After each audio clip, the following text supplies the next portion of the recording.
The truth came out at Christmas dinner about my husband and my sister-in-law. We were passing the mashed potatoes when my brother casually mentioned how weird it was that his wife Natasha knew our guest bedroom so well. She'd directed him to the spare towels in the hall closet, knew which drawer held the extra phone chargers, even mentioned that the mattress was firm but comfortable. My husband choked on his wine. Natasha went pale. "How would you know that?" my brother asked, laughing, still oblivious.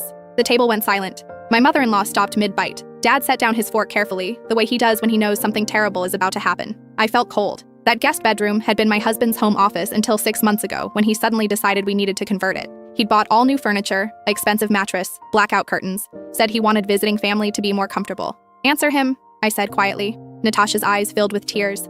My husband wouldn't look at anyone. My brother's smile faded as he looked between his wife and my husband, his brain finally catching up. "How long?" I asked. Silence. "How long?" 2 years, Natasha whispered.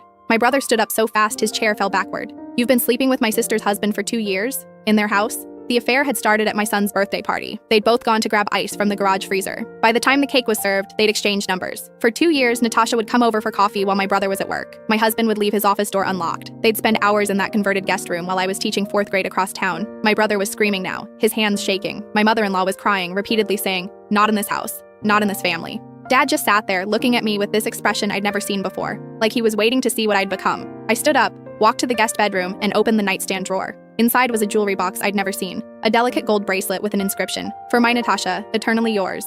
I brought it back to the dining room and dropped it on the table next to the turkey. "He bought you jewelry," I said. "With our money. Money from my teacher's salary, from our joint account." My brother grabbed the bracelet, his face crumbling. "I bought her the exact same one for our anniversary. You even stole my gift idea?" What destroyed me wasn't the affair itself. It was the efficiency of their deception, the way they'd carved out a life in my home while I was teaching children about honesty and integrity. Every family dinner, every holiday, every casual coffee visit had been a lie. They'd looked me in the eye hundreds of times and chosen to continue. My husband finally spoke. "I wanted to tell you." "When?" I asked. "Before or after you redecorated our guest room with affair furniture?" He had no answer. I told everyone to leave. My brother grabbed Natasha's arm and dragged her toward the door. My in-laws followed, my mother-in-law still crying. My parents stayed behind to help clean up the dinner no one had eaten. That night, I couldn't sleep. I kept thinking about all the signs I'd missed, how my husband had become so particular about the guest room, how Natasha always volunteered to help me with dishes, giving my husband time alone upstairs, how they'd both encouraged my brother and me to take that marriage retreat last summer, leaving them alone for an entire weekend. At 2 in the morning, I went to the guest bedroom and started pulling out drawers. That's when I found the ultrasound photo tucked behind the jewelry box.